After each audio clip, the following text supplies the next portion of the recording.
Dalam nama Bapa dan Putra dan Roh Kudus. Amin. Saudara-saudari yang terkasih, selamat berjumpa kembali dalam program Gema Paulus, edisi Senin 12 Januari 2026. Bersama saya, Roma Agustinus Anton Widarto OFM. Hari ini bersama-sama kita akan mendengarkan dan merenungkan Injil Markus bab 1, ayat 14-20. Tuhan bersamamu dan bersama rohmu. Inilah Injil suci menurut Markus. Dimuliakanlah Tuhan.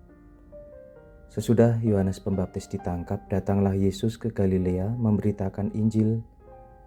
Dan Yesus memberitakan, waktunya telah genap, kerajaan Allah sudah dekat. Bertobatlah dan percayalah kepada Injil. Ketika Yesus sedang berjalan menyusur danau Galilea, ia melihat Simon dan Andreas, saudara Simon. Mereka sedang menebarkan jala di danau, sebab mereka penjala ikan. Yesus berkata kepada mereka, "Mari, ikutlah aku, dan kalian akan kujadikan penjala manusia." Mereka segera meninggalkan jalannya dan mengikuti Yesus. Dan setelah Yesus meneruskan perjalanannya sedikit lagi, dilihatnya Yakobus anak Zebedeus dan Yohanes saudaranya sedang membereskan jala di dalam perahu. Yesus segera memanggil mereka, dan mereka meninggalkan ayahnya Zebedeus dalam perahu bersama orang-orang upahannya. Lalu mereka mengikuti Yesus. Demikianlah sabda Tuhan, terpujilah Kristus. Saudara-saudari yang terkasih, dengan merayakan pesta pembaptisan Tuhan kemarin, kita mengakhiri masa Natal dan hari ini memasuki masa biasa. Namun, masa biasa ini bagi kita tentu bukan sekedar biasa-biasa saja. Semangat Natal di mana Sang Sabda menjadi manusia dan tinggal di tengah-tengah kita, tentunya membuat yang biasa itu menjadi luar biasa. Bersama Tuhan akan ada banyak hal istimewa yang kita alami, kalau kita mau menyadari dan mensyukurinya tentunya. Saudara-saudari yang terkasih, Injil hari ini semakin menegaskan kehadiran Tuhan di tengah-tengah kita.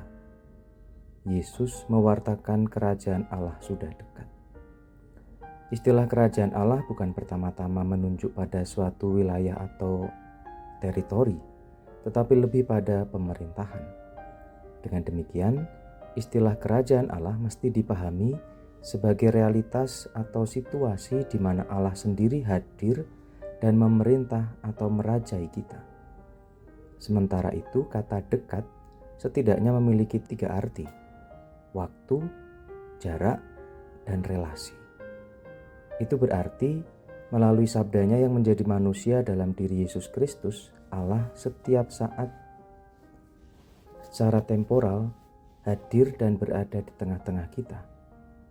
Meskipun dengan berbuat dosa kita menjauh darinya, namun Ia senantiasa mendekati kita dan ingin mengembalikan relasi kita dengannya yang telah rusak akibat dosa.